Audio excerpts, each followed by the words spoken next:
Let's fill out the Delaware boat bill of sale together, and do it in a way that holds up when it's time to register the boat and transfer the title. Start at the top with the date of sale, then the seller's details. In our example, that's Anna Baker with her address, phone, and email. Then the buyers, Ben Carter, with the same.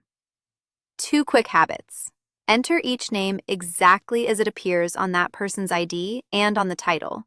A nickname or a typo can stall the transfer later. And don't leave a line blank. If something doesn't apply, write NA.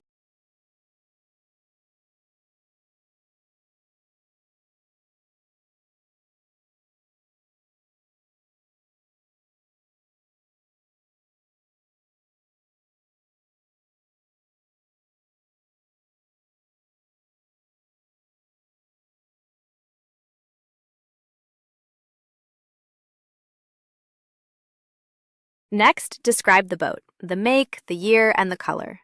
Then, the hull identification number, or HIN. Type the HIN exactly as it appears on the title or the boat. A single wrong character can hold up the transfer.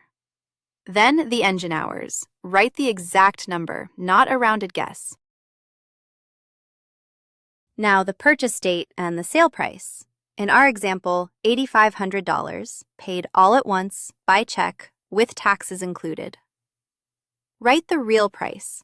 Lowballing it to shave the sales tax can come back as back taxes and penalties, and it leaves the buyer with weaker proof of what they actually paid. Now the signatures. The seller and the buyer each print their name, sign, and date. This form also has witness lines and a notary block.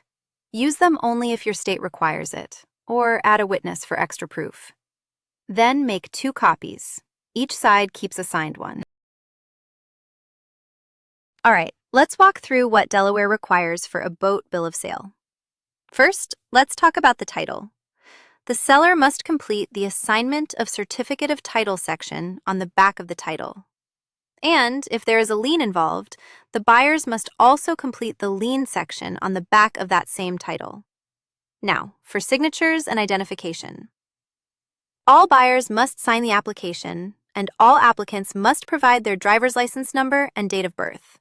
That applies to everyone involved in the transaction. Here's something that might surprise you.